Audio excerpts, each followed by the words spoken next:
നമ്മളിന്നിവിടെ ഉണ്ടാക്കാൻ പോകുന്നത് നല്ല നാടൻ തേങ്ങാച്ചോറാണ്. അതിനാദ്യമായിട്ട് നമ്മളൊരു കലം എടുത്തിട്ടുണ്ട് കേട്ടോ. ആദ്യത്തെ വെള്ളം വറ്റിയതിന് ശേഷം അതിലേക്ക് 2 മുറി തേങ്ങ ചിരകിയത് നമ്മൾ ചേർത്ത് കൊടുക്കുകയാണ്. അതിന് ശേഷം അതിലേക്ക് ഒരു ഗ്ലാസ് ഉലുവ നമ്മൾ കുതിർക്കാൻ വെച്ചിരുന്നു. ആ കുതിർത്ത് വെച്ച ഉലുവ ഇതിലേക്ക് ചേർത്തു. അതിന് ശേഷം നമ്മൾ കൈ കൊണ്ട്, സ്പൂൺ കൊണ്ടല്ല, കൈ കൊണ്ട് തന്നെ യോജിപ്പിക്കാൻ ശ്രദ്ധിക്കണം. എന്നാലാണ് അതിൽ തേങ്ങയും ഉലുവയും നന്നായി യോജിച്ച് കിട്ടുള്ളൂ. നമ്മൾ യോജിച്ചതിന് ശേഷം നമുക്ക് സ്പൂൺ യൂസ് ചെയ്യാവുന്നതാണ്.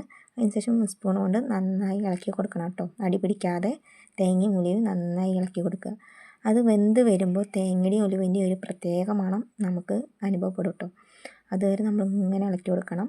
ആ സമയം കൊണ്ട് നമുക്ക് ആവശ്യമായ അരി, അത് തേങ്ങാച്ചോറിന് കൂടുതൽ മട്ടേരിയാണ് എടുക്കുക. ഞങ്ങൾ ഇവിടെ വെള്ളരി കേട്ടോ എടുത്തിരിക്കുന്നത്. വെള്ളരി എടുക്കുക. നമുക്ക് ആവശ്യമായ അരി എടുത്തിട്ട് കഴുകി അതിലേക്ക് ഇടുക. ഇത് നമ്മൾ ശ്രദ്ധിക്കണം, കൈ കൊണ്ട് തന്നെ മിക്സ് ആക്കണം. ആ മിക്സ് ശരിയാവാൻ വേണ്ടിയിട്ടാണ് കൈ കൊണ്ട് ചെയ്യാൻ പറയണത്.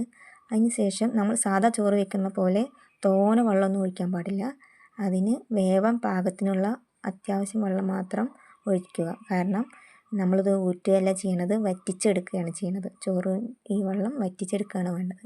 അപ്പോൾ അതിനാവശ്യമായ അത്യാവശ്യം വെള്ളം എടുക്കുക. ഇത് അമ്മ നോക്കണത് എന്താണെന്ന് വെച്ചാൽ, വിരൽ വെച്ചിട്ട് ഒരു വിരൽ അരിയിൽ നിന്ന് ഒരു വിരൽ മുകളിലേക്കുള്ള വെള്ളം മാത്രമാണ് അമ്മ ഇതിലേക്ക് ഒഴിച്ചിട്ടുള്ളൂ.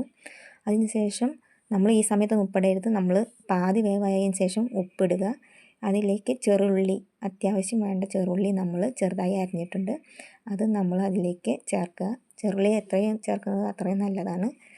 അതിന് ശേഷം ഇതും ഉപ്പും നന്നായി മിക്സ് ചെയ്യുക. അതായത് ചെറുള്ളി ഉപ്പും നന്നായി മിക്സ് ചെയ്തതിന് ശേഷം നമ്മൾ അടച്ച് വെച്ച് പിന്നെയും വേവിക്കണം. കാരണം വെള്ളം വറ്റിയിട്ടില്ലല്ലോ, കുറച്ചുകൂടി വറ്റാണ്ട് വെള്ളം.